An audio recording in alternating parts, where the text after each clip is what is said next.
வணக்கம் நண்பர்களே, எல்லாரும் எப்படி இருக்கீங்க? நல்லா இருக்கீங்களா? இன்னைக்கு நான் எங்க இருக்கேன் அப்படின்னு பார்த்தீங்கன்னா, சீர்காழியில் உள்ள சாட்டைநாதர் கோயில் அப்படின்ற ஒரு கோயில்ல தாங்க இருக்கேன். இந்த கோயிலோட சிறப்புக்கள் என்ன? மற்றும் இந்த கோயில் இருக்கக்கூடிய மூலவர் யார்?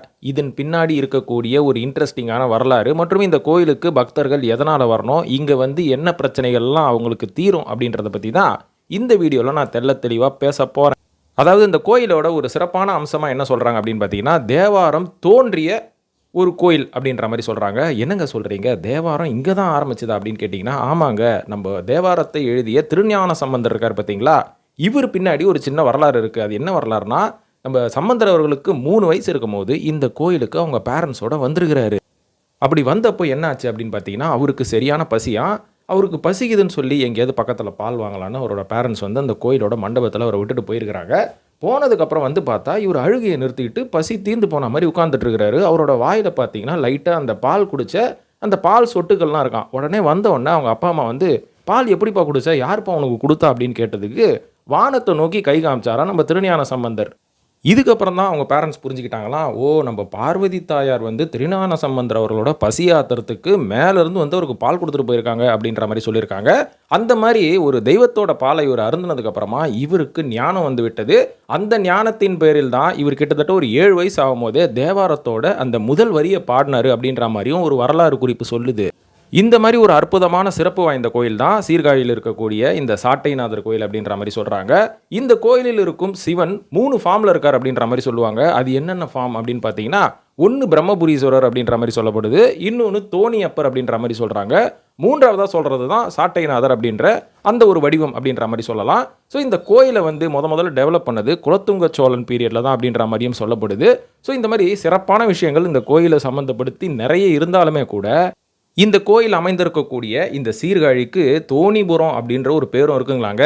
எதனால அந்த தோணிபுரம் வந்தது அப்படின்னு பார்த்தீங்கன்னா, ஒரு காலகட்டத்தில இந்த கோயில் வந்து அதுவும் இந்த கோயில் இருக்கக்கூடிய இடம் அப்படின்னு நம்ம சொல்லலாம். இந்த கோயில் இருக்கக்கூடிய இடம் வந்து பெரிய வெள்ளம், கடல் சூழ்ந்து பெரிய வெள்ளம் வந்து கிட்டத்தட்ட தமிழ்நாடே அழியும் தருவாயில் இருக்கும்போது, தமிழ்நாடே அழிஞ்சிருச்சுன்னு சொல்லலாம். அந்த நேரத்தில இந்த கோயில் மட்டும் அந்த கடல் வெள்ளத்தில் முழுகாம இருந்ததாம். இத பார்த்த சிவபெருமான் என்ன பண்ணியிருக்காரு, ரொம்ப ஆச்சரியப்பட்டு, அது எப்படி இந்த கோயில் மட்டும் முழுகல அப்படின்னு சொல்லி, தோணியிலேயே வந்து அந்த கோயில வந்து சென்றடைஞ்சதா சொல்லப்படுது. இதனால தான் அந்த இடத்தின் பெயர் தோணிபுரம் அப்படின்ற மாரியும் சொல்றாங்க.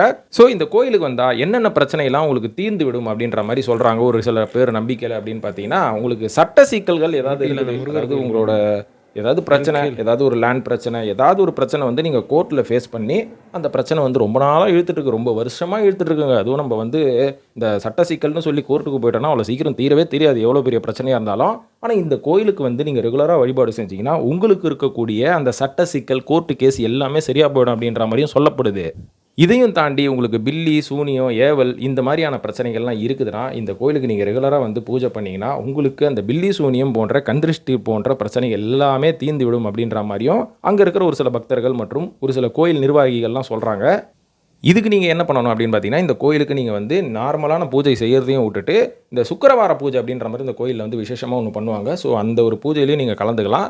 இதையும் தாண்டி இந்த கோயில்ல நான் பார்த்து வியந்து போன ஒரு விஷயம் என்ன அப்படின்னு பார்த்தீங்கன்னா, எல்லாருமே கோயிலுக்கு போம்போது ஒரு மலைக்கோயில்ல தான் படிக்கட்டுகள் இருக்கும். ஆனா இந்த கோயில் வந்து தரையில தான் இருக்கும். ஆனா இருந்தாலும் நீங்க அந்த கோயில்ல சாட்டைநாதர் அவர்கள பார்க்கறதுக்கு ஒரு சில படிக்கட்டுகள் ஏறி மேல போய் கூரையில போய் நின்னு பார்க்குற மாரி இருக்கும். இது வந்து நான் பெரும்பாலும் எந்த கோயில்லயும் பார்த்ததில்ல. இந்த மாரியான ஒரு செட்டப் எல்லாம்.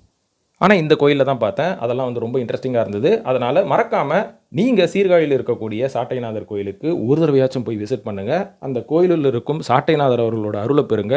உங்களோட வாழ்க்கையில நன்மை நடக்கும் அப்படின்னு நான் சொல்லி இந்த வீடியோ முடிச்சுக்கிறேன். மற்றும் இந்த மாரியான இன்ட்ரஸ்டிங்கான கோயில் சம்பந்தப்பட்ட தகவல்கள், வழிபாட்டு தலங்கள் சம்பந்தப்பட்ட தகவல்கள் மற்றும் சுற்றுலா சம்பந்தப்பட்ட விஷயங்கள் எல்லாமே வித்தியாசமா நீங்க பார்க்கணும் அப்படின்னு நினைச்சீங்கன்னா, நம்ம சேனல் பிரபுராக் சேனல ரெகுலரா ஃபாலோ பண்ணுங்க. சப்ஸ்கிரைபும் பண்ண மறந்துடாதீங்க. நன்றி, வணக்கம்.